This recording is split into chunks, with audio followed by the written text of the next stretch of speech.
Merci de m'avoir invité. C'est la deuxième fois que je viens dans cette école. Pour une conférence, c'était il y a quelques mois, pas si longtemps, 2 ans, je dirais, un truc comme ça. À part Eric, j'espère qu'il n'y a pas trop de monde qui l'ont déjà vu, même si, évidemment, je ne veux pas vous parler de la même chose, mais il y a quand même des points communs. Donc effectivement, alors moi j'enseigne plus à Clermont, hein, depuis cette année j'enseigne à Montpellier maintenant, dans cette école qui est, je disais, comparable en taille à la vôtre et à celle de Clermont d'ailleurs, petites écoles, fonctionnent bien du coup. Voilà, mais mon agence est à Clermont, un petit bout à Paris, dans les locaux de l'atelier Georges d'ailleurs, que vous verrez plus tard.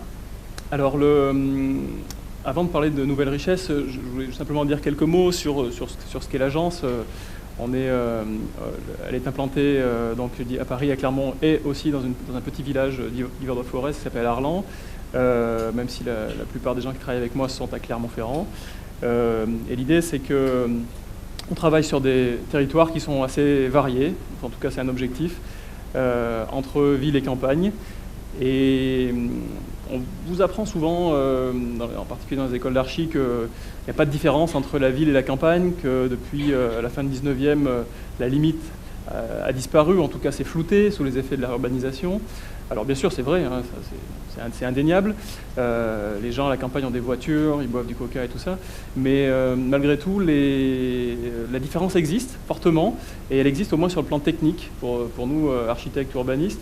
Je donne toujours cet exemple, hein, on a, entre nos projets, petits projets urbains, on a un projet à Bertignac que je vous montrerai tout à l'heure où les terrains se vendent environ 12 € le mètre carré à aménager. Et puis un autre projet qui est à côté de Lyon où on a on va dire qu'il y a à peu près 1 heure en voiture, hein, du premier projet, où les terrains, dans la banlieue ouest de Lyon, se vendent à 500 € le mètre carré. Voilà, c'est le même terrain, enfin je veux dire, c'est la même terre à peu près, les paysages à peu près comparables. Oui, à 1 heure de voiture, c'est absolument dérisoire à l'échelle de la planète. Et donc, pourtant, on a des écarts aussi considérables sur ce plan-là, très précis, sur le plan de l'économie, évidemment, et toutes les conséquences qu'on peut en tirer. Donc, ça veut dire que, en gros, dans notre travail, même si on apprécie il n'y a plus de place. Travailler dans les territoires différents, on reconnaît qu'il existe une différence et que ces territoires ont des spécificités. Ensuite, il y a un des principes fondateurs de l'agence qui est un des principes fondateurs d'un domaine d'études qui s'appelle EVAN, qui est dans l'école d'archi de Clermont-Ferrand. On a quelques spécimens qui en sont issus, qui au départ la base théorique, c'est un texte de Frédéric Bonnet, que vous connaissez ici, il y a plusieurs textes qui parlent de ça, mais en particulier un qui s'appelle « Le milieu des mondes », que vous pouvez trouver sur Internet, et qui décrit en fait à la fois une posture d'architecte et une posture de société vis-à-vis de son territoire, qui est que l'architecte est celui qui a le devoir, ou au moins la responsabilité, ou la capacité, la compétence, de traverser les échelles, et donc de travailler à des échelles différentes, et de nourrir chacune de ces échelles pour construire les autres. Voilà, enfin, la notion de milieu, aussi, qui est une des bases théoriques sur lesquelles on s'appuie à l'agence, qui vient toujours un peu du même groupe de théoriciens, en particulier de gens comme Chris Younes, qui est l'idée selon laquelle aujourd'hui, quelques années, dizaines d'années après le Genius Loci, où vous savez, les architectes pensaient que le lieu, le site en tant que tel, contenait tous les ferments d'une architecture réussie, d'une transformation réussie. Évidemment, aujourd'hui, je crois qu'il y a plus grand monde pour ne pas être d'accord avec ça, mais c'est insuffisant dans un monde extrêmement vaste et où la communication ne cesse de se développer, et depuis la fin du 19e, c'est insuffisant, et donc on utilise ce mot milieu qui décrit le rapport entre des lieux qui dépassent finalement les simples caractéristiques physiques, géographiques, pour devenir culturels, et finalement on peut imaginer même que que le génie d'un lieu, finalement, dépasse le lieu au sens géographique pour aller à l'autre bout de la Terre, chercher ce dont il a besoin pour sa transformation. Et de ce point de vue-là, dans l'agence, j'ai écrit un texte que vous pouvez trouver aussi qui s'appelle Père et Maître. C'était le nom des conférences d'ailleurs précédentes il y a 2 ans, qui en fait fait plutôt état d'une interrogation qui vient de ce projet qu'on a fait dans un village là, du Livre de la Forest, qui est un projet en pisé. Et c'est vrai que c'est un sujet assez difficile parce qu'en tant qu'architecte, on doit toujours s'interroger sur ce qui nous précède d'un point de vue culturel et technique. Et là, on était face à une situation difficile finalement sur le plan théorique, puisque construire un mur en pisé, il y a un double enjeu, il y a une double référence, un double archétype si vous voulez. C'est-à-dire que vous savez, Frampton dit que le mur qu'en France, le béton armé s'est développé plus qu'ailleurs, puisqu'on avait la tradition des piseurs, c'est-à-dire qu'on avait les artisans qui savaient faire des banches et donc voilà, et qui étaient liés à la technique du pisé. Donc en disant ça, il dit que le mur en béton, enfin le mur en pisé est l'archétype du mur en béton, c'est-à-dire la cause première qui vient et que donc tous les murs en béton de l'architecture moderne, tu vois, la tourette par exemple, quelque part, est issu du mur en pisé. Donc, pour nous, des architectes au XXIe siècle, construire un mur en pisé dans un village qui est lui-même en pisé, entouré de murs comme ça en pisé, c'est à la fois penser à nos références modernes, évidemment, l'idée du coffrage, du moule, et à la fois penser au mur qui est à côté, qui existe, qui a été fait par nos grands-pères, nos pères, qui, eux, évidemment, n'avaient pas ces références modernes, qui s'en fichaient, de toute façon. Voilà, donc c'est vrai qu'on est toujours dans cette double référence, qu'on peut appeler comme on veut, global, local, peu importe, mais qui n'est pas, voilà, qui n'est pas si simple, et qu'en gros, en tant qu'architecte, on a le devoir de penser à ces deux références, et que, évidemment, l'une ou l'autre ne suffit pas seule. Alors, cette conférence, j'ai proposé de l'appeler Nouvelle Richesse. Au départ, si je raconte l'histoire, vous savez qu'on a créé un petit collectif là, avec mes collègues des AJAP, derniers AJAP, le prix du ministère de la Culture. D'ailleurs, on connaîtra nos successeurs là, dans les jours qui viennent. À l'occasion donc de notre prix, on ne se connaissait pas tellement, mais on a discuté, on s'est regroupés. Et puis, à un moment, le ministère nous a proposé d'aller au MIPIM. Je ne sais pas si vous voyez ce que c'est ce truc-là. Le MIPIM, c'est un espèce de salon à Cannes, du salon de l'immobilier, international de l'immobilier. Donc, vous avez des maquettes, je ne sais pas quoi, d'Istanbul à l'échelle au 50e, j'exagère, mais ce genre de choses. C'est un environnement dans lequel on n'est pas très envie d'y aller, on ne se sentait pas très à l'aise. Du coup, on a, à cette occasion-là, un peu sur le mode du second degré, écrit un texte qui s'appelle Nouvelle Richesse, que vous pouvez trouver sur le site aussi, qui parle en fait de notre travail, parce qu'évidemment, on est un groupe d'architectes où on est allé voir d'immenses promoteurs internationaux avec nos petits projets de maisons, de 15 logements sociaux dans un coin. Et donc, il y avait une sorte de décalage. Et donc, on a choisi de jouer sur ce décalage. Et donc, dans ce monde du MIPIM, là, le monde de l'argent, on a donné une petite conférence où on montrait en quoi nos travaux décrivaient une richesse qui n'était pas la richesse des gens qui étaient là, dans ce salon, qui était une richesse beaucoup plus modeste, bien sûr. Et donc, on expliquait que notre travail, en fait, on avait des sujets qui étaient des sujets extrêmement courants, banals, qui n'étaient pas refaire une ville en Russie ou je sais pas quoi, ou en Corée du Sud. C'était plutôt simplement se confronter à des sujets très courants, dans des territoires finalement aussi assez courants. Une maison de retraite dans un village, des logements sociaux dans une banlieue, une passerelle pour passer d'une zone commerciale à une zone pavillonnaire. Et que l'intérêt de ce travail, c'était de fabriquer de la richesse autour de situations banales. Et que donc l'architecture avait comme rôle la fabrication de richesses, qui étaient des richesses tout à fait modestes. Voilà. Et la conséquence de ça, c'est que lorsque le ministère a lancé son appel d'offres pour la Biennale de Venise, on a répondu sur ce thème-là, en s'associant avec Frédéric Bonnet, qui aussi a beaucoup travaillé sur ces thèmes-là. Voilà, et donc on organise en ce moment là, la Biennale d'architecture pour la France à Venise. Vous pourrez aller voir au mois de mai. Voilà. Alors, du coup, ce que j'ai choisi de faire pour occuper la petite heure qu'on va passer ensemble, c'est d'abord vous montrer quelques projets assez rapidement sur ce thème de nouvelles richesses, pour montrer comment à l'agence on utilise ces choses-là. Et puis, ensuite, je vous montrerai 2 projets un peu plus longuement sur la fin de la conférence. Alors, d'abord, ce projet dont je vous ai parlé tout à l'heure, c'est l'Equamo de Bertigna, c'est dans le Livre de Forez, c'est un endroit où on est à 1 heure de la première autoroute et la gare SNCF. Il n'y a pas beaucoup de gens qui habitent là, mais il y en a quand même. Et donc la commune avait décidé d'aménager un petit quartier. Je ne vais pas vous décrire le projet dans son entier. On a notamment réalisé une petite opération de logement social en pierre et en bois. En fait, ce dont je vais vous parler, c'est les espaces publics, parce que on avait évidemment peu d'argent, et une fois qu'on a empierré la route et mis quelques lampadaires pour éclairer, on n'avait plus de sous, bien sûr. Et donc, il a fallu trouver des moyens pour, malgré tout, aménager ces lieux-là. Et donc, on a mis en place quelques dispositifs, comme ceux que vous voyez là en photo, où, au travers de quelques journées animées par une dame qui est ethnobotaniste, enfin bon, jardinière, on va dire, donc c'est comme ça qu'elle se décrit.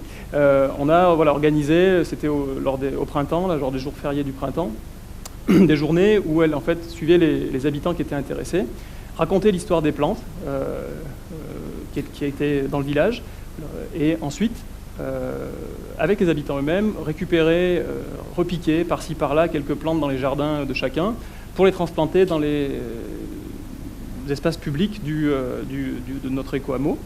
Ce qui a bien marché, parce que du coup, ce qui était rigolo, c'est que évidemment les gens qui avaient fait ça, ça les amusait d'une part, et puis d'autre part, depuis, ça fait à peu près 2 ans, 2 ans et demi, non, 3 ans, pardon, du coup, ces espaces sont entretenus, c'est-à-dire que c'est les gens qui viennent désherber à côté, c'est pas loin de chez eux, mais c'est pas exactement dans leur quartier, c'est pas sur le pas de leur porte.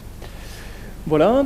Ensuite, quand on a creusé les fossés pour récupérer les eaux de la route, on a trouvé une source qui était assez abondante. C'est toujours dommage de se passer des sources. Et donc, on avait ce problème-là, et puis on avait aussi la parcelle, une des parcelles à vendre à côté, qui était dans une situation topographique un peu difficile, avec de la pente, un dévers, etc. Et donc, on a profité pour dessiner, sans qu'on nous le demande, ce que vous voyez en haut, c'est-à-dire un mur de soutènement qui intègre sur la partie haute un truc pour cacher les poubelles, et puis une petite fontaine à débordement, un ensemble de bacs en quelque sorte, qui permettait de récupérer l'eau de la source. Donc on avait, ce que vous voyez là-haut, donc on n'avait pas de sous, bien sûr. La commune avait réussi à trouver 2-3 subventions, et puis ils ont dit en gros on a 50 000 euros pour faire cette partie-là. C'est à peu près ce qu'on peut dégager sur le budget d'investissement des chemins communaux, quoi. Ce qui est à la fois beaucoup pour eux et pas beaucoup pour le projet. Et donc, on a fait chiffrer notre jolie fontaine, là, notre mur et tout ça. Il y en avait pour 150 200 000 euros à peu près. Donc évidemment, on n'y arrivait pas. Donc ce qu'on a fait, c'est il se trouve que dans le coin, on avait une association de réinsertion qui gérait avec des formateurs extrêmement qui sont des maçons, et donc on leur a demandé de faire un prix, de faire un devis. Et eux nous ont fait un devis pour 60 000 euros, ce qui nous a permis donc de réaliser cette fontaine et ce mur avec l'association de réinsertion. Alors ça a duré plus d'un an et demi quasiment, parce que évidemment c'est des équipes qui se succèdent, qui se forment au fur et à mesure, donc c'est très long. Mais on a eu le gros avantage d'avoir un résultat magnifique sur le plan technique, c'est-à-dire qu'on a eu des murs construits en pierre sèche comme aucun maçon de la région n'aurait su reconstruire. Et puis donc cette petite fontaine qui n'était pas en eau au moment des photos, là, mais qui le sera bientôt. Ça a un peu traîné. Voilà, pour un coût pour la société qui n'était pas moins cher que certainement les 200 000 euros, puisque les gens qui étaient en réinsertion, ils étaient payés évidemment de manière normale, si on peut considérer que le SMIC c'est normal. Mais simplement, ils ont appris un métier à cette occasion-là, quoi. Voilà. Alors, un petit projet qu'on partage avec l'atelier Georges, qui est à Ussel, qui est un travail sur le quartier de la Gare, où on avait identifié dans le projet urbain, pour la transformation de ce quartier, finalement 2 figures, qui est une figure d'une avenue et puis une figure d'une petite rivière qui est là. Et il se trouve qu'au croisement de ces 2 figures, en fait, on a un site très particulier qui est un site terrassé, qui aujourd'hui est occupé par un Intermarché, l'enseigne commerciale Intermarché, un supermarché. Et avec la situation de départ difficile qui est la suivante, c'est qu'au moment, quelques jours après, ou quelques semaines après qu'on ait commencé à travailler, l'Intermarché a annoncé a déposé un permis de construire à l'autre bout de la ville, évidemment, à côté de l'autoroute, enfin, vous voyez le genre de truc. Et donc a décidé de quitter le quartier. Évidemment, c'était un supermarché de faubourg, on peut dire, c'est-à-dire plutôt proche du centre-bourg, et donc il choisissait évidemment de s'éloigner. Et donc laisser finalement le quartier sans cet atout dynamique pour les commerces qui étaient autour. Voilà, et donc c'est une situation finalement qui démarre, c'est un projet qui démarre d'une sorte de catastrophe économique pour ce quartier. Et donc ce qu'on a choisi de faire, c'est d'exploiter finalement la situation en remplaçant le supermarché, la chaîne finalement, par ce qu'on a appelé un super local, c'est-à-dire un supermarché qui utilise des produits locaux. Et donc on a fait le tour, ça devrait fonctionner, là on a bien avancé. On a fait le tour en fait de tous les producteurs qui étaient à quelques dizaines de kilomètres du sel, et c'est vrai qu'il y en a beaucoup bien sûr, en essayant de les rassembler pour leur dire voilà, en gros il y a un bâtiment qui existe, ce bâtiment il coûte rien finalement, c'est juste une sorte de hangar en tôle, mais on pourrait l'utiliser pour vous regrouper, vous aider et puis mutualiser vos actions, et plutôt que de revendre vos produits par un certain nombre d'intermédiaires dont le débat public s'est fait l'écho récemment. Peut-être qu'en vous regroupant, vous pourriez avoir peut-être trouvé une manière de rentabiliser un peu plus vos produits. C'est une vision assez angélique, évidemment. On ne sait pas si on va y arriver. C'est pas sûr que ça s'adapte à tous les produits. Voilà. En tout cas, pour l'instant, la collectivité nous accompagne dans cette démarche, et on a pas mal de producteurs qui sont OK. Et c'est vrai que d'un sorte de supermarché, on évolue en ce moment vers l'idée peut-être d'une conserverie, d'un ensemble finalement d'une sorte de petite usine de transformation locale, et avec l'idée que finalement ce lieu pourrait se transformer, parce que là vous voyez l'état final, c'est-à-dire en gros où on a supprimé les bâtiments initiaux de l'Intermarché, mais finalement par tranche, on imagine qu'on pourrait garder une partie des bâtiments pour installer l'activité, puis si ça fonctionne bien, peut-être fabriquer des bâtiments neufs pour permettre d'avoir un lieu plus mixte, et donc de retrouver notamment des opérations de logement sur le dessus, puisqu'il se trouve que même si on est sur un parking supermarché, il se trouve qu'en fait la situation topographique du lieu donne des vues plutôt intéressantes dès qu'on se soulève un peu. Voilà un concours qu'on a perdu il y a quelques mois, qui portait sur l'aménagement de 60 logements dans la périphérie de Clermont, dans un gros bourg qui a été avalé par l'agglomération, comme on en a partout en France, où les bailleurs avaient une volonté de forte densité dans un environnement qui n'est pas dense, c'est-à-dire qui est un environnement de zone pavillonnaire comme vous pouvez l'apercevoir. C'était une situation difficile, et puis dans des environnements qui, d'un point de vue culturel, est extrêmement dur, c'est-à-dire vous connaissez le jardin droit, une sorte de nappe de maisons individuelles et puis de zones de boîtes commerciales. Et donc en termes de genus loci, là c'était un peu compliqué, quoi, c'est-à-dire qu'il n'y avait rien autour qui permettait de construire une pensée cohérente. Et donc on s'est plutôt appuyé en fait sur une sorte de leçon du passé. On s'est dit finalement, aujourd'hui, cette métropole qui aménage sa périphérie, avec des confrontations entre donc, un besoin de densité et puis des tissus initiaux qui sont peu denses, en fait, pendant le XXe siècle, c'est exactement l'aménagement des faubourgs de Clermont, d'ailleurs de la plupart des villes. Cette confrontation entre une forme de densité et un tissu initial peu dense.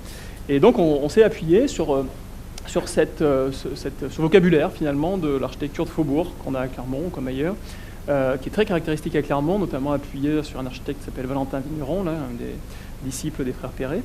Et donc on a recherché en fait à travailler dans ce concours-là sur cette idée finalement de ce vocabulaire, le vocabulaire en termes de forme, de recul, la cour, le découpage, les toits, la diversité finalement des formes, d'une part. Et d'autre part, sur l'idée de la maçonnerie en façade, qui est une idée qui disparaît, puisque vous savez que la norme semble en tout cas certains veulent bien nous le laisser penser, semble nous imposer d'isoler les bâtiments par l'extérieur et donc de fabriquer des pots qui ne sont plus en maçonnerie, puisque la maçonnerie a plutôt intérêt à être à l'endroit de la structure, c'est-à-dire donc à l'intérieur. Et donc on a choisi de prendre le contre-pied et donc d'essayer de construire un bâtiment qui serait isolé par l'intérieur, des bâtiments isolés par l'intérieur, mais parfaitement performants. Et donc pour ça, évidemment, on s'est appuyé sur un truc là qui est illisible d'où vous êtes, mais c'est juste pour décorer, vous pouvez regarder si ça vous intéresse. On a fait l'hypothèse suivante, c'est que isoler par l'extérieur, ça coûte assez cher finalement, en plus de fabriquer de la fragilité. Et donc on a pris le parti, donc, pour supprimer les ponts thermiques en béton, on a utilisé des planchers en bois massif, qui sont fabriqués en plus dans la région, pas cher. Un peu plus cher quand même qu'un plancher béton, mais peu cher par ailleurs. Et donc, en gros, on a d'un côté, vous voyez, c'est ça que représente le schéma, c'est que d'un côté, on a les surcoûts liés à cette technique, et puis d'un autre côté, on a les économies, parce que utiliser du béton brut en façade, évidemment, c'est accepté que le résultat sera peut-être imparfait, que je ne sais pas trop quoi. Mais voilà, mais y compris donc en intégrant certaines surfaces en briques massives, en fait, on arrivait à faire des économies qui, en fait, se traduisent par ce chiffre-là, qui est 45 000 €. C'est 64 logements, donc c'est beaucoup de logements. 45 000 €, mais ça représente environ 1,5 mètre de façade en plus. C'est-à-dire, vous savez, dans le logement social, la grande difficulté, c'est qu'on a des petites fenêtres désagréables, parce que la fenêtre, c'est la paroi qui coûte le plus cher. Et donc, l'enjeu, pour fabriquer cette architecture de faubourg, généreuse, ouverte, etc., c'était d'avoir plus de fenêtres et d'avoir cette maçonnerie en façade. Et donc voilà, c'est l'hypothèse qu'on avait faite. On a perdu, on ne sait pas si ça marche. Mais bon, on est en train d'essayer sur un autre projet. Je vous dirai si ça marche. Voilà. Alors tout à l'heure, je vous parlais en introduction de ce projet-là, à côté de Lyon, dans la banlieue ouest de Lyon, qui est une communauté de communes qui s'appelle la Vallée du Garon, sur laquelle la commande est intéressante, puisque la communauté de communes nous a appelés en fait, pour réfléchir à ce qu'ils ont appelé des opérations d'habitat exemplaire. C'est-à-dire c'est une communauté de communes très dynamique, très attractive, remplie de promoteurs qui cherchent à acheter des terrains, sur lequel ils ont depuis 10 ans déjà des PLU et des règlements assez poussés, assez déjà ambitieux, en particulier sur le plan de consommation énergétique. Mais ils voulaient aller plus loin, et donc ils nous ont demandé d'identifier quelques projets comme ça qui pourraient générer de l'innovation sur la question de l'habitat sur leur territoire. Il se trouve que c'est 5 communes assez différentes, puisqu'il y a des communes qui sont à la fois des communes très très rurales, avec un centre-bourg constitué, etc., puis des communes plus proches de Lyon, comme Chaponneau par exemple, qui sont directement, on peut dire, intégrées à l'agglomération. Alors je vous montre un de ces projets qui est en fait une grande parcelle close de mur dans un tissu ancien constitué et avec la difficulté suivante, c'est qu'il y avait a priori qu'un accès, par le haut d'une très très grande parcelle avec une parcelle en pente bien sûr, et donc on a décidé de travailler sur un ensemble, enfin, sur 2 niveaux finalement d'aménagement. Avec la refabrication de cours collectives, vous voyez en vert, et là surtout la fabrication d'un espace public sur le toit, comme on aurait fait il y a quelques dizaines d'années, à niveau finalement de l'espace public principal. Mais c'est pas ça que je voulais vous montrer. Ce que je voulais vous montrer, c'est plutôt cette chose-là, c'est que dans ce territoire, en gros, la difficulté, c'est que, comme dans tous les territoires dynamiques sur le plan du marché de l'immobilier, en gros, les gens qui habitent, les jeunes qui habitent, qui naissent dans ces territoires et qui restent pour travailler, en fait, n'ont pas les moyens d'habiter. C'est-à-dire que, évidemment, il n'y a pas assez de logement social, donc les plages sont compliquées à avoir. Et puis, c'est impossible de construire. Je l'ai dit, hein, c'est 500 € le mètre carré. Donc, vous imaginez si vous voulez construire une maison ou même racheter une vieille maison dans un tissu ancien, de toute façon, il n'y en a plus à racheter. C'est très compliqué. Les opérations neuves de promotion immobilière sont très très chères, c'est les prix de la ville, hein. C'est une communauté commune qui est desservie par le tram-train. On est à 20 minutes du centre de Lyon.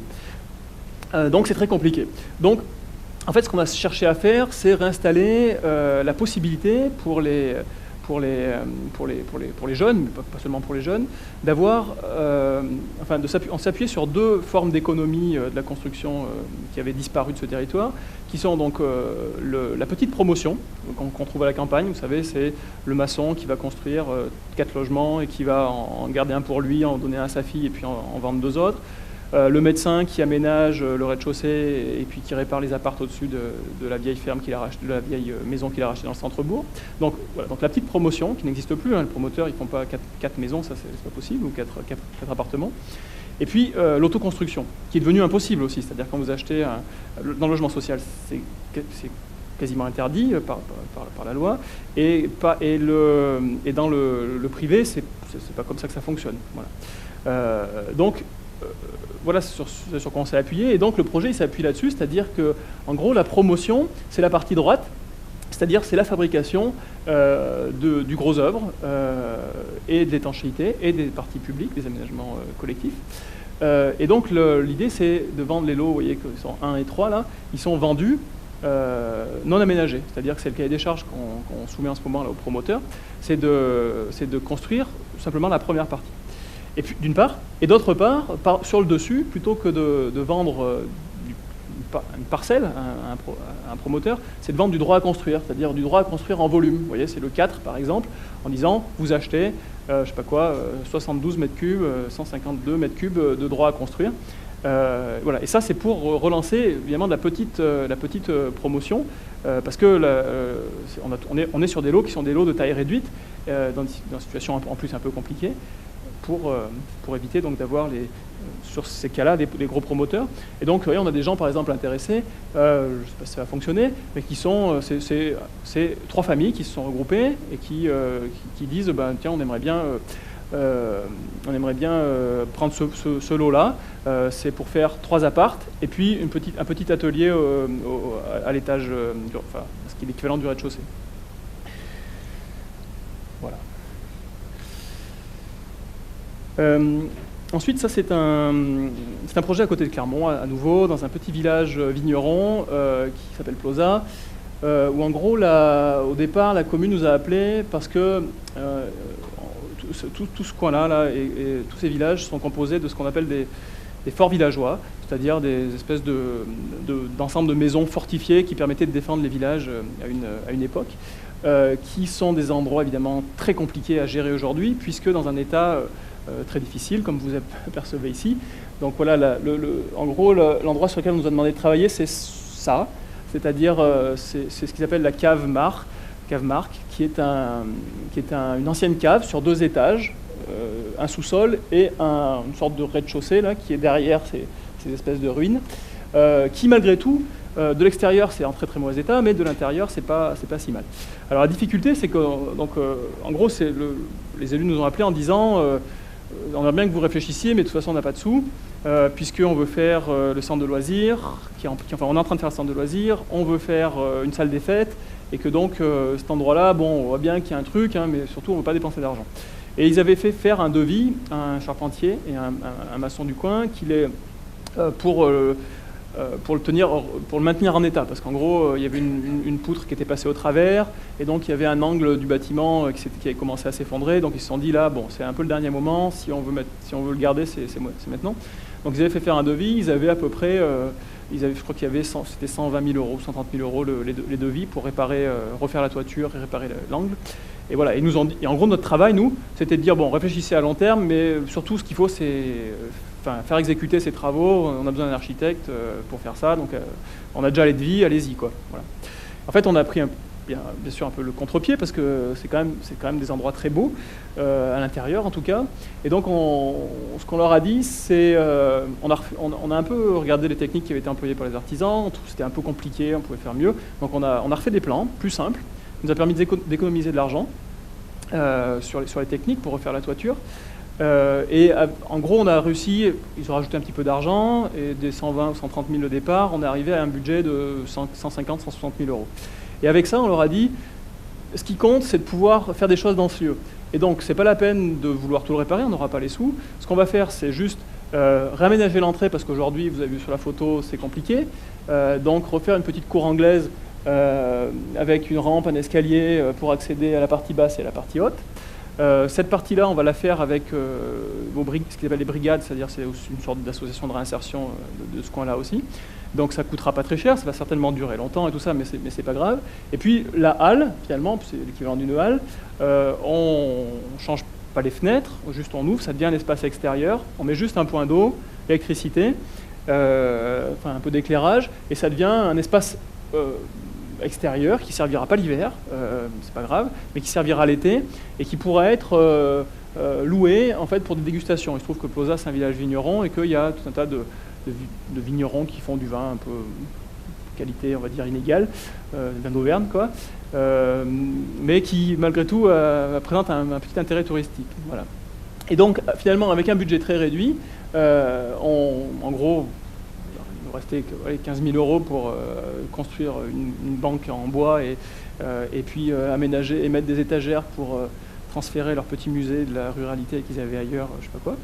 Et à l'étage et au rez-de-chaussée, on leur a dit, on met, ça on ne sait pas si on va y arriver, on verra bien, on met 3 bacs pour faire boire les vaches, on met un tuyau avec un petit poêle, et puis on fabrique des bains ruraux qui seront une manière de rendre plus attractif encore la salle qui est au-dessus. Voilà. Évidemment, tout ça, c'est dans des conditions un peu limites, c'est-à-dire qu'on ne sait pas si on sera vraiment aux normes, mais c'est pas grave. C'est-à-dire que l'idée, c'est d'installer une première activité, et que peut-être si ça fonctionne, l'idée qu'on partage avec eux, c'est de se dire qu'on installe une activité liée au plaisir de la table, si on peut dire, à la détente, et que peut-être, dans 1 an, dans 2 ans, si le lieu, en gros, se prête à ce genre d'activité, on imagine que peut-être un restaurateur va être intéressé pour racheter, pour louer et pour aménager un espace de restaurant. Voilà, et puis pour terminer cette première partie, directement liée à Nouvelle Richesse, je ne voulais pas vous montrer ce projet dans le détail, je trouve qu'on l'a largement assez vu, mais simplement vous dire que quand on a construit ce bâtiment en pisé, en terre crue, on était aussi dans une logique économique et dans des questions économiques, puisque aujourd'hui construire un mur en pisé, c'est bien sûr le pisé a des qualités techniques indéniables liées notamment à son inertie ou à sa capacité à gérer l'humidité, mais malgré tout c'est un matériau qui n'est pas très isolant. Et le rapport entre sa qualité technique et son prix n'est pas très performant. C'est-à-dire que on peut toujours raconter tout ce qu'on veut, et les spécialistes du pisé le font très bien. Mais au final, quand on met les choses de manière raisonnable, en gros, les qualités du pisé, on peut les obtenir avec d'autres techniques. Voilà. En général, plutôt un peu moins cher.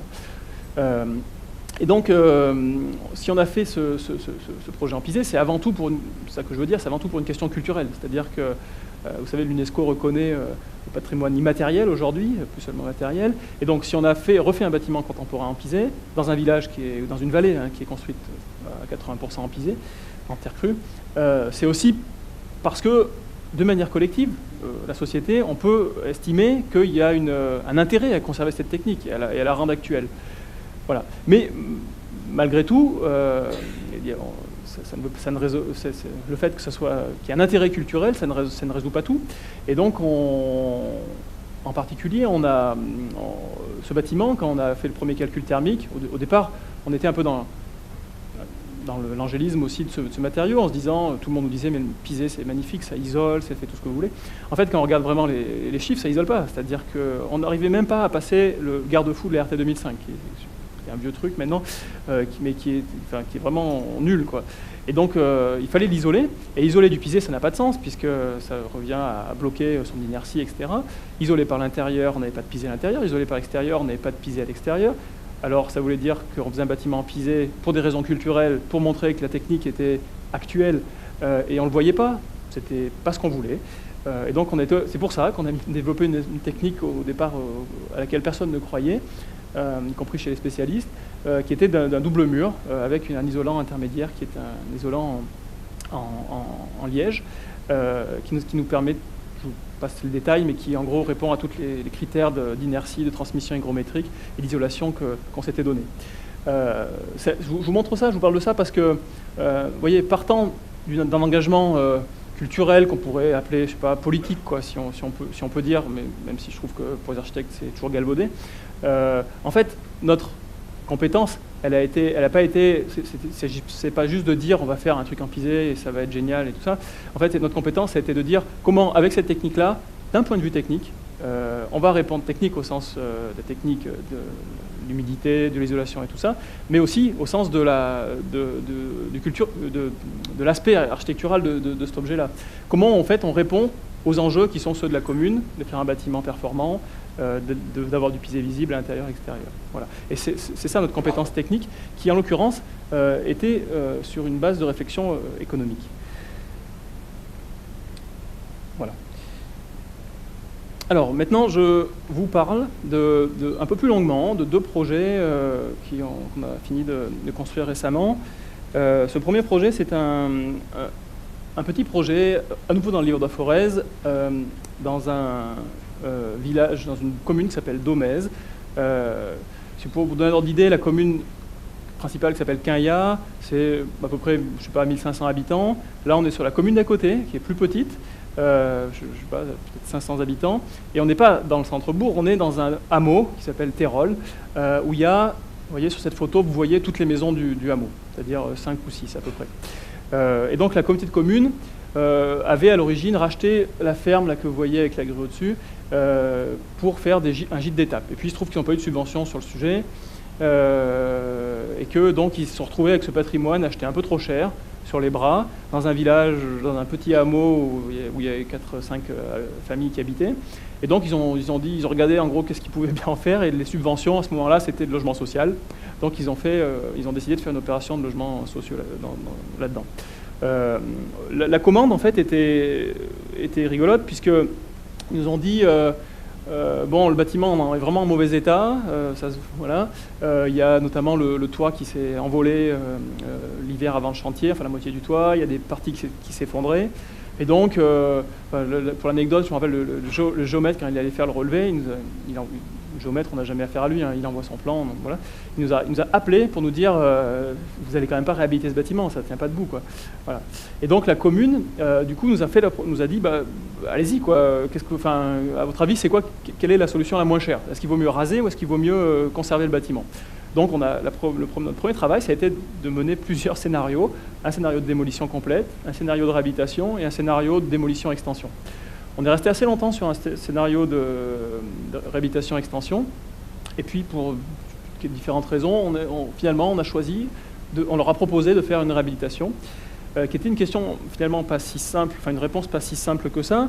Évidemment, vous imaginez bien que pour les architectes, on a plutôt envie de faire un truc neuf, c'est plus rigolo, c'est plus facile de l'envoyer aux journalistes et tout après. Mais finalement, en travaillant, on s'est aperçu que c'était certainement pas la bonne idée. En plus, comme vous le voyez, c'était un bâtiment qui n'avait pas vraiment une valeur patrimoniale reconnue, c'est-à-dire c'est une ferme en pierre, comme on en a partout dans ces villages qui tombent en ruine un peu, voilà, de manière très fréquente dans toutes nos campagnes. Et donc celle-ci, une de plus, une de moins, finalement, à un moment on s'était dit on la rase, on utilisera les pierres pour faire des murs avec. Enfin, voilà, on avait plusieurs scénarios. Mais au final, on a décidé de travailler sur ce sujet-là, qui me semblait intéressant, de la réhabilitation d'un patrimoine courant, finalement, pas de très bonne qualité, vous voyez, avec des pierres, des morceaux d'enduit, enfin, une chose assez bricolée. Parce qu'on s'est dit, amener 3 logements sociaux dans une petite commune où il y a en gros 4 ou 5 familles, c'est à peu près doubler la population. Et donc, ça veut dire que, en gros, il y a une action un peu violente de ça. C'est-à-dire, vous êtes dans une sorte de forme de communauté, on peut dire, et puis la commune qui est à 5 km de distance vous impose l'arrivée de plusieurs familles, ce qui, évidemment, le territoire n'appartient à personne, c'est tout à fait louable, mais il y avait quelque chose d'un peu difficile, à notre avis, à accepter. Et donc, en plus, si ce bâtiment, il était neuf, rutilant et donc complètement en rupture avec la couleur finalement des maisons qui étaient autour, ça nous semblait finalement être une action violente qu'on aurait menée, donc qu'on ne voulait pas mener. Donc, du coup, on a décidé de réhabiliter en se disant la qualité de cette ferme-là, c'est toutes les qualités qu'on n'a pas dans le logement social habituellement. C'est des volumes.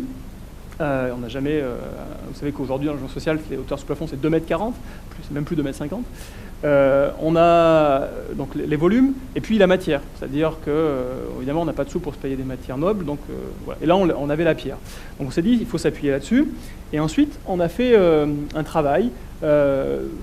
On allait au bout de cette idée de patrimoine banal, finalement, en faisant une sorte de travail presque archéologique, où on a relevé, de manière très précise, on appelait ça l'encyclopédie du cadre, l'ensemble des fenêtres qui étaient toutes différentes sur ce bâtiment. Et là, ce n'est pas le relevé que vous voyez, c'est le deuxième dessin, c'est la transformation, c'est-à-dire le projet. Et donc ce projet, c'est un projet de menuiserie, c'est-à-dire que c'est un projet de percement, puisqu'on était finalement face à un patrimoine en très mauvais état, composé d'un ensemble d'ouvertures qui étaient en général abîmées, c'est-à-dire avec des encadrements en bois qui étaient pourris, des parties avec des jambages en pierre, d'autres avec des rattrapages en parpaing. Enfin, il y avait toute une variété finalement. Et donc on a joué ce jeu-là, c'est-à-dire qu'on a fait le relevé finalement de cette espèce de bricolage et on a transformé cette chose-là avec la règle suivante, c'était que la façade sur le paysage, on se donnait de la liberté dans le dessin, alors que la façade sur le village, on a choisi de reproduire exactement les percements qui étaient existants. Voilà. Et donc ça nous a donné l'occasion, vous voyez par exemple, là c'était l'angle qu'on voyait qui était en ruine en haut à droite, là, qu'on a rebâti en béton, en se disant finalement la matière vernaculaire de ce lieu, c'est plus la pierre. Il faut reconnaître que c'est plus la pierre, que c'est pas le bois, puisque finalement tout ce qui avait été fait en bois est aujourd'hui pourri. Et donc la matière, on s'est dit, si un privé avait racheté cette maison, comment il ferait pour la réparer? C'est-à-dire s'il demandait à personne, s'il n'avait pas de maçon, je sais pas quoi, comment il ferait? Et certainement que pour refaire des trous ou refaire un encadrement, il le ferait en béton. Et donc le béton est devenu la matière vernaculaire, et le maçon qu'on a employé, bien sûr, ce qui a joué le jeu, et du coup a fabriqué finalement tous ces cadres avec une technique extrêmement rudimentaire, traditionnelle de la planche, quoi. Et donc il est venu avec son tas de planches, il a fabriqué, à partir de nos dessins, les cadres sur place, bien sûr, et puis il a fabriqué son béton, il a amené une espèce de mini-centrale à béton, là, où il a fabriqué donc son béton sur place. Voilà. Évidemment, on a choisi de garder, de conserver le béton visible, c'est-à-dire que finalement, ce béton est devenu la dernière étape du bricolage de cette ferme. Vous voyez effectivement extrêmement bricolée avec des parties de pierres appareillées différentes, des crépis différents, etc. Voilà. Et donc, aussi bien ces cadres en béton, cette menuiserie finalement en béton, est devenu un vocabulaire qu'on a utilisé aussi bien à l'extérieur qu'à l'intérieur. Là, on est dans un logement entre un jardin d'hiver et le salon, où donc on avait besoin d'un porteur qui a été fabriqué en béton. Et donc, évidemment, on se retrouve avec ce genre de confrontation, c'est-à-dire que, voilà, ça c'est les murs existants, qui eux-mêmes déjà étaient bricolés, et puis avec ce qu'on vient rajouter, qui est d'une certaine manière une dernière étape dans cette idée de bricolage. Voilà. Voilà. Ensuite, je vais simplement vous décrire rapidement l'organisation des logements. On a 3 logements, un T4, un T3 et un T5. Où donc l'idée c'était de pouvoir utiliser les volumes de chacun de la ferme. Voilà, ça c'est par exemple le T5 où on a une hauteur sous plafond de 7 mètres sous la ferme, ce qui est évidemment génial. Et puis il y a une chose qui est intéressante dans ce projet, c'est que, vous savez, dans le logement social, en général, on fait le service minimum en matière de mobilier. C'est-à-dire qu'on met une petite cuisine comme ça en agglo, un bac dans la salle de bain, et puis c'est tout. Et on trouve que c'est toujours un peu difficile, parce qu'après ça veut dire que les gens sont là pour longtemps, et dans ce cas ils se débrouillent, ils vont chez Ikea acheter des meubles, et finalement c'est pas si mal, mais malheureusement la plupart du temps les gens ne savent pas s'ils vont rester dans le logement, donc peinent à investir, enfin on refuse d'investir du mobilier fixe, et donc en gros finalement restent dans une situation un peu transitoire pendant quelques années. Et donc on avait, nous, chiffré en option dans le marché l'ensemble du mobilier. On avait pris sur nous de le faire, de chiffrer le mobilier. Et donc on en avait pour à peu près 40 000 euros. Et puis il se trouvait qu'il y avait dans le marché aussi une autre option qui était le retraitement des façades, la réhabilitation des façades, des crépis, qu'on voulait pas trop le faire, mais on nous avait demandé de le mettre. Bon, et donc en gros, comme c'était une période favorable, on avait un peu d'avance au moment de l'appel d'offres, et donc on a pris décision avec les élus, et on a dit, bah voilà, c'est soit le crépi en façade, soit le mobilier à l'intérieur. Et c'est vrai que les élus ont pris cette décision, qui est super, de dire, bon ben, finalement, cette façade, elle est un peu bricolée, mais on a compris que c'était pas, a priori, pas l'enjeu. Et donc, on va plutôt faire le mobilier avec ces 40 000 euros-là. Voilà, et donc c'est ce qu'on a fait. Donc ça nous a permis d'aménager toutes les cuisines, de faire travailler un artisan local, un menuisier, qui a utilisé, donc tout le mobilier est en pain du livre de Forez, et voilà, avec un dessin qui est assez inhabituel, enfin, on va dire une qualité de prestation qui est un peu inhabituelle pour du logement social.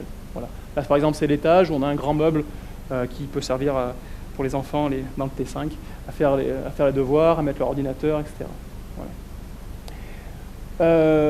Ensuite, c'est un des deux autres logements, le T4, qui lui était dans la partie la plus démolie, où donc on a, vous voyez, refabriqué cette espèce de double cadre en béton là, qui est venu donc installer ce que vous voyez ici, c'est-à-dire un jardin d'hiver ouvert sur le village, et après un salon traversant, où on a, voilà, qui est aménagé comme ça. Ça, c'est les photos du bâtiment vide.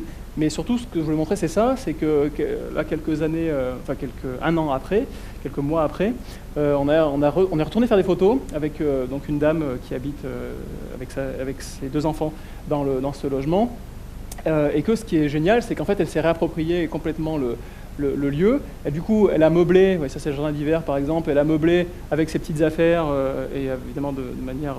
peut-être pas comme ça qu'on l'aurait fait, mais avec beaucoup finalement de goût, on pourrait dire, en tout cas d'intérêt pour la manière qu'on avait eu d'organiser les choses. Et c'est devenu voilà, ça c'est le jardin d'hiver. Vous voyez que son meuble en bois qui est à l'arrière finalement ne fait pas tâche dans l'environnement. Et c'est vrai qu'elle est très contente de bénéficier de ce logement, qui est un logement à l'étage, donc qui n'a pas de jardin. Alors, on dit toujours, vous savez, à la campagne ou dans la zone payonnaire, les gens ils veulent absolument avoir des jardins individuels, tout ça. En fait, elle est dans un T4 avec un grand jardin d'hiver. Elle va se promener. Elle n'a pas de jardin. C'est un des trois logements qui n'a pas de jardin. Mais c'est pas grave, elle le vit très bien. Voilà. Allez, pour finir, c'est bon, je suis dans le temps. Je vais vous montrer un projet que j'ai partagé avec mon collègue Simon Tessou, qui est un centre de loisirs construit à côté de Clermont, dans ce qu'on appelle la montagne thiernoise, à côté de Thiers, sur le Forez. Voilà, donc la commande de départ, c'est une commande assez classique d'un centre de loisirs. C'est une communauté de communes dans une zone qui est en zone de montagne, et qui a choisi, en fait, il n'y a pas de ville-centre, de commune-centre, et donc un ensemble de villages comme ça éparpillés dans la montagne, et qui donc a choisi d'avoir les équipements structurants de la communauté de communes répartis du coup sur son territoire. Alors c'est évidemment intéressant parce qu'on répartit les activités, et donc ça permet de faire le développement dans chacun des villages. Par contre, ce qui est difficile d'un point de vue du rapport au paysage, c'est qu'on se retrouve avec des équipements qui sont un peu trop gros, on pourrait dire, un peu plus gros que ce que pourrait accepter le village. Et donc c'est le cas de ce centre de loisirs. Et puis en plus, difficulté supplémentaire, vous voyez la parcelle là qui est en haut à gauche, choisie, est une parcelle tout à fait classique de ce genre d'aménagement, et si on avait eu à choisir, on n'aurait certainement pas choisi celle-ci, puisqu'elle est à l'entrée du village, très visible de partout, et puis dans une situation un peu coupée du village, même si on voit bien que la petite zone pavillonnaire là, va rejoindre progressivement le centre de loisirs. On est dans une situation un peu difficile. Voilà. Et ce qu'il faut dire en plus, c'est qu'on est dans une... donc c'est cette parcelle-là, vous voyez, le village est ici. on est face, en fait, en haut, on peut dire au-dessus, on surplombe un paysage, le paysage de la vallée de la Durolle, qui sur 20 ou 30 km en aval est un paysage naturel, quoi. Donc on est, voilà, et en plus très visible, puisque c'est voilà, une photo qui est prise de l'autoroute là qui va à Lyon, mais c'est évidemment, comme on est sur des pentes plutôt escarpées, on voit de partout, quoi, ce truc-là. Donc, vous imaginez que, évidemment, on a tout de suite en tête l'image du centre de loisirs ou de la crèche là, de campagne, qui est une espèce de bâtiment compliqué, entouré de clôtures, avec tous les aménagements autour. Et donc, évidemment, on voulait éviter ça. Et donc, on a décidé de travailler sur le thème plutôt de l'affleurement rocheux. Ce qui était un thème, a priori comme ça, quand on le dit comme ça, facile à défendre, mais quand on a expliqué que c'était en béton, qui était plus difficile. En fait, on avait été retenu avec Simon par cette communauté de communes pour les bâtiments qu'on avait fait avant, qui étaient en bois, bien gentils, écolo et tout ça. Et puis, en gros, il nous avait dit, ce serait bien que vous fassiez une architecture colorée pour enfants, quoi, bien sûr. Et donc, nous, on a dit exactement l'inverse, c'est-à-dire on a dit, on va faire un bâtiment en béton, et en plus, on va pas mettre de couleurs, parce que l'architecture, c'est pas un jouet play school, et donc, et le paysage, il est partagé, voilà. Et puis en plus, les enfants, ils s'en foutent de la couleur. Donc au début, c'était un peu dur comme attitude, mais finalement, apparemment, ça a marché. On y est arrivé.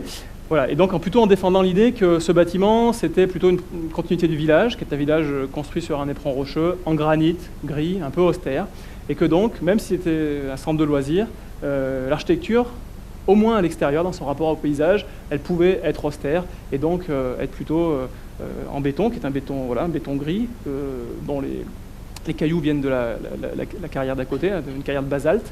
Donc vous voyez le basalte, c'est les pierres un peu bleues, là, qui du coup... C'est un béton qui n'est pas beige, quoi. C'est-à-dire c'est vraiment un béton assez dur, finalement, qu'on a sablé pour laisser apparaître le caillou. Donc vraiment dans un rapport, finalement, assez austère. Voilà. Et ensuite, le plan, il s'organise comme ça. Évidemment, quand on dit qu'on travaille sur le thème de l'affleurement rocheux, il faut toujours se méfier de ce genre de métaphore, parce que ça peut vite tourner au rocher de Walt Disney. Vous voyez ce que je veux dire. Et donc, on a plutôt, évidemment, travaillé sur une idée abstraite, c'est-à-dire la succession de 4 carré en plan, de 15 mètres de côté, légèrement décalé en plan pour se tourner vers le paysage et prendre la forme de la parcelle, et aussi, on le verra tout à l'heure, légèrement décalé en coupe pour fabriquer du coup un rapport au sol, c'est-à-dire une ligne de rapport au sol qui est une ligne brisée, compliquée, et un rapport au ciel aussi identique avec une ligne brisée. Voilà la coupe. Ensuite, je vous ai dit que notre objectif, c'était d'éviter d'avoir tous les aménagements qui sont autour liés au centre de loisirs. Et c'est vrai que dans le programme, il y a beaucoup de choses. C'est-à-dire que dans le programme, on avait les jeux des petits, les jeux des grands, la terrasse, le préau. Enfin, il y a tout un tas d'espaces extérieurs qui en général, sont aménagés autour. Et puis, vous voyez à quoi ça ressemble. C'est-à-dire, c'est les jeux pour les 3-6 ans, c'est avec un sol rebondissant là, qui est évidemment pas très chouette dans le paysage. Donc, en fait, la proposition qu'on a faite, c'est de dire toutes les infrastructures liées à cette architecture sont intégrées à l'architecture, c'est-à-dire sont intégrées à l'œuvre. Et donc, vous voyez, c'est ce qui est beige là, sur la petite maquette en haut à droite, c'est-à-dire que les parties, on a imaginé, ou ce qui est en hachure là, c'est qu'en gros, il y avait 4 programmes extérieurs principaux, et ces 4 programmes ont été intégrés au volume, à ces grands carrés, on peut dire.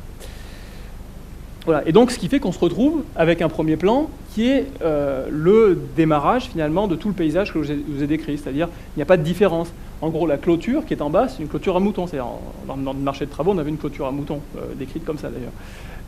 Et finalement, la sécurité, la sécurité des enfants, le fait qu'ils puissent...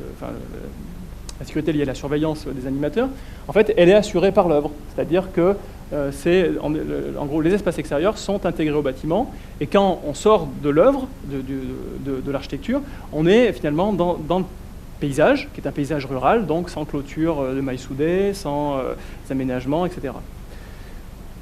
Et puis, voilà. Ensuite, le deuxième avantage, c'est que, évidemment, travailler sur une architecture massive, sur la forme de carré, en plus adossé à une pente assez forte, ouverte au sud certes, mais malgré tout adossé, fait qu'on avait du coup des volumes qui étaient a priori sombres, c'est-à-dire que vous savez qu'évidemment pour éclairer un bâtiment, rien ne vaut un bâtiment fin. Or on voulait une architecture plutôt trapue, plutôt massive, et donc le dispositif qu'on a mis en œuvre pour éclairer l'ensemble des fonctions intérieures, c'est évidemment de refabriquer des façades à côté de ces espaces extérieurs, que je vous montrerai ici. Voilà. Ça c'est le préau par exemple.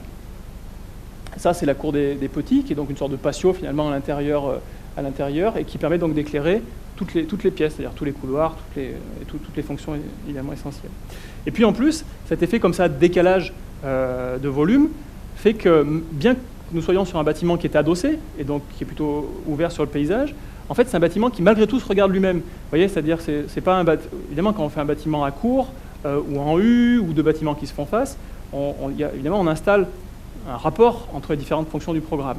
Dans un bâtiment adossé, cette disposition, qui est toujours intéressante, n'est pas possible. Sauf dans notre cas où on a effectivement, par ce jeu de décalage, finalement, vous voyez que dans le restaurant, par exemple, au travers des façades, au travers d'une des façades, on voit l'autre façade. Ensuite, je dis que c'était un bâtiment qui était en béton sablé, comme vous pouvez le voir, mais pas seulement. On a décidé de travailler sur, il y a un peu de bois quand même, sur une architecture hybride qui est tout à fait caractéristique là, de l'architecture vernaculaire du monde entier, mais en particulier celle du Livre de Forez, où en gros on utilisait les matières pour ce qui semblait être là où elles semblaient être le plus adaptées. En l'occurrence, on a beaucoup dans le Livre de Forez l'utilisation du bois pour la menuiserie ou la charpente. Et donc on a choisi de travailler sur une sorte de menuiserie augmentée, c'est-à-dire des trous. Vous savez, en général, dans un mur en béton, on fait un trou et puis on met la menuiserie qui est juste le cadre qui tient la fenêtre. Là, on a décidé d'augmenter finalement ce dispositif de menuiserie pour avoir des menuiseries un peu hors échelle, donc à l'échelle du paysage, de ce paysage finalement assez majestueux. Et donc, voilà, à chaque fois, d'avoir des objets qui dépassent, soit pour intégrer ce qu'on ne voit pas, mais croyez-moi, les grilles de la chaufferie qui est dessous, soit pour aller carrément jusqu'à la toiture, fabriquer un registre un peu différent, soit pour habiller l'intérieur du préau. Voilà, et donc on a travaillé comme ça sur une sorte de matière hybride, d'ordre mixte, de bois et béton, avec l'idée qu'on voulait éviter les répétitions. C'est-à-dire, si on était sur une architecture vernaculaire, évidemment, ça n'a pas de sens de parler d'architecture vernaculaire quand on est architecte, puisque du coup, notre seule présence suffit à dire que c'est une architecture savante. Mais pourtant, c'est un thème qui est intéressant. Et donc, évidemment, c'est toujours un travestissement de ce thème quand on fait ça. Malgré tout, on a travaillé là-dessus. Et donc, on a travaillé sur cette variation, finalement, de dessin, en disant qu'on voulait qu'il n'y ait pas une façade pareille. Et que, finalement, on est sur une sorte de... Voilà, chaque pièce, finalement, a un rapport au paysage qui est différent. Et surtout, chaque volume, même si au départ, c'est des carrés identiques, ont une expression architecturale qui est différente, bien sûr sur un même vocabulaire. Voilà, et ce choix extérieur, cette matière hybride extérieure, on a décidé de la reporter à l'intérieur, avec l'idée de limiter l'utilisation des matériaux de second œuvre, comme le placo, même s'il y en a malgré tout beaucoup et beaucoup trop dans ce projet. Dans la mesure du possible, quand on a eu la capacité de le faire, l'intérieur c'est pareil, c'est-à-dire que c'est le bois et le béton. Et du coup, on a un jeu assez compliqué d'isolation, vous savez, souvent vous avez des cases à cocher là, quand vous répondez au truc de l'ADEME ou je sais pas quoi, on vous dit bâtiment isolé par l'intérieur ou par l'extérieur. Là, on ne sait pas, c'est-à-dire ce bâtiment est isolé parfois par l'intérieur, parfois par l'extérieur. Et donc après on gère les histoires de pont thermique de manière très ponctuelle au travers d'effets de double structure ou d'autres techniques. Mais globalement, c'est un bâtiment qui parfois est isolé par l'intérieur, parfois par l'extérieur, pour avoir cette espèce d'hybridation entre le béton et le bois. Voilà, ça c'est la salle de motricité qui est en gros la salle principale du projet, qui est en fait considérée, dans notre idée, comme un des espaces extérieurs, du coup éclairé par le haut, par ces espèces de grosses poutres en Z là, que vous voyez, qui sont celles-ci, qui sont à la fois donc des poutres, c'est-à-dire elles servent à tenir la grande portée de cette salle, et à la fois jouent le rôle de chaîne, bien sûr. Voilà, et le dernier sujet que je vais aborder sur ce projet, c'est En gros, on s'est trouvé face à un maître d'ouvrage qui était assez ambitieux sur l'architecture, c'est assez rarement le cas, mais là c'était le cas, il faut le dire, et qui en fait nous avait proposé une mission sur le mobilier. C'est-à-dire qu'en général, comme le projet que je vous ai montré avant, là, les logements, on dessine le mobilier sans avoir de mission. C'est-à-dire qu'on fait ça parce qu'on trouve ça cool de dessiner du mobilier. En gros, on n'est pas payé. Là, dans ce cas-là, ils nous avaient proposé une mission dès le départ pour dessiner le mobilier, en se disant qu'on allait dessiner la banque d'accueil, enfin, la banque dans les bureaux, dans la salle d'informatique ou je ne sais pas quoi. Et en fait, on leur a dit, on vous propose d'aller un peu plus loin. Et ce qui était intéressant, c'est que dans leur programme, ils avaient fait, ce qui n'est pas toujours le cas non plus, ils avaient fait une liste des besoins. C'est-à-dire qu'ils avaient un gros tableau de 4 ou 5 pages où il y avait écrit tout, c'est-à-dire une banque d'accueil, genre 5 000 €, de 72 chaises, un défibrillateur, 3 téléphones, enfin ils avaient tout écrit. Voilà. Et donc on a repris leur tableau, on a mis les couleurs, on a dit, en gros, il y a 3 couleurs. Il y a ce sur quoi on ne va pas se battre, on n'avait pas l'ambition de redessiner les téléphones, quoique. Il y a ceux que vous aviez imaginé qu'on allait dessiner, la banque d'accueil qui est dans notre mission, et puis il y a tout le reste qui est un peu entre les deux et sur lequel on aimerait bien travailler. Soit on y arrive, et dans ce cas c'est cool, soit on échoue. Et donc en particulier dans cette liste-là intermédiaire, cette couleur intermédiaire, il y avait notamment tout le mobilier mobile, c'est-à-dire les tables et les chaises, les fauteuils et les jeux pour enfants. Voilà. Par exemple, les jeux pour enfants, ils avaient chiffré une maisonnette en bois de marque machin, 7 000 €. Donc on a dit on va essayer de faire ça. Donc on a travaillé sur ces sujets-là, et en particulier on a travaillé sur les chaises. Il se trouve qu'à côté il y avait une usine de recyclage du carton et une autre usine de transformation du carton. Et donc on a proposé de mettre au point un mobilier en bois et en carton, avec donc des parties des assises, une structure en bois et puis une assise en carton. Et donc on y est arrivé. Quand je dis qu'on est arrivé, ça veut dire qu'en gros on était dans le prix, c'est-à-dire acheter une chaise de collectivité, c'est autour d'une centaine d'euros, ce qui est cher pour une chaise bien sûr, c'est moins cher chez Ikea. Mais pour une collectivité, c'était à peu près le budget qu'ils avaient. Et c'est le budget auquel on est arrivé, c'est-à-dire qu'en gros le carton, ça coûte 15 €. Là, vous voyez, les trucs en carton que vous voyez, ça coûte 15 €. Et la partie en bois, ça coûte 75, je crois, un truc comme ça. Et donc on a dessiné les chaises, en plus sur mesure, pour adultes et puis pour enfants, et puis les tables aussi. Voilà. Et donc on a des chaises en carton, ça fait plus d'1 an maintenant qu'elles sont utilisées, elles résistent bien. Si jamais elles s'abîment, changer, c'est pas très cher de les changer. Voilà. Donc il y en a partout. Et donc le deuxième sujet difficile, c'était les jeux pour enfants. Vous voyez ce que c'est, les jeux pour enfants, c'est toujours des trucs de catalogue, les canards en plastique, sur ressort, enfin oui. À la fois, c'est pas très beau, c'est pas très intéressant sur le plan éducatif, ouais, le truc comme ça, là, je suis sûr que ça soit vraiment intéressant. Et donc on leur a proposé aussi de travailler là-dessus. Donc pareil, budget équivalent, voilà. Ce qui était la grosse difficulté des jeux pour enfants, évidemment, vous avez compris, c'est la norme. Dès qu'on touche aux enfants, tout le monde se tend. Et donc on a récupéré la norme. La norme, sans mentir, c'est épais comme ça. La norme pour les jeux pour enfants. Et surtout, c'est une norme qui est faite pour l'industrie. C'est-à-dire qu'elle est faite pour construire en série, pas du tout pour faire sur mesure. Première difficulté. Deuxième difficulté, qui contrôle? C'est-à-dire, vous savez, dans un bâtiment, quand on fait un bâtiment, on a un bureau de contrôle qui, en gros, pour le compte de notre client, vérifie notre travail. Donc le bureau de contrôle avait refusé le maître d'ouvrage lui demande un devis pour le jeu pour enfants, il refuse. Donc on a été obligé d'aller chercher le bureau de contrôle un des 2 bureaux de contrôle en France qui contrôle les jeux pour enfants, qui évidemment contrôle l'industrie habituellement. Donc le gars était à Brest, c'est comme ça. Et donc le coût du contrôle technique sur l'ensemble du bâtiment, je crois, c'est 2 000 €, 3 000 €. Le coût du contrôle technique sur les jeux pour enfants, c'est à peu près pareil. Aussi 3 000 € pour 2 petits immeubles dans un coin. Donc évidemment, je vous dis ça de manière la plus honnête possible, c'est-à-dire que ça a coûté ça, quoi, aussi, il faut le savoir. Voilà. Et donc on a dessiné plusieurs jeux pour enfants, ceux-là qui sont par exemple des cabanes là, pour les petits ados là, de 9-12 ans. Et puis ceux-là qui, donc quand je dis cela, c'est ce truc-là et ce truc-là, qui est en fait des jeux construits dans la petite cour. Alors ce qui est intéressant, c'est que si on avait voulu mettre les jeux classiques la petite maison ou le canard et tout ça. En fait, on aurait pu en mettre que peut-être 1 ou 2, parce que cette cour étant assez exiguë, on n'avait pas la place, en fait, pour, vu les normes de sécurité qui étaient affectées aux jeux qui étaient sur le catalogue, on n'avait pas vraiment la place. Donc du coup, on a pu construire une cabane contre le mur de soutènement, donc reportant du coup les distances de sécurité que d'un côté. Et en plus, ce qui était rigolo, c'est qu'on a fait ça évidemment avec les animatrices là, du centre de loisirs. Et donc c'est pour ça qu'on a fait, vous voyez, cette espèce de petite cuisine, là, kitchenette qui est en zinc, en métal, quoi. Vous voyez, ça a l'air dangereux en plus. C'est quand même un peu... Mais ça l'est pas. C'est quand même rigolo pour les enfants. Et voilà. Et en fait, évidemment, ça marche super bien. Ils sont ravis de ce truc-là. Peut-être qu'ils auraient été ravis des canards en plastique. C'est possible aussi.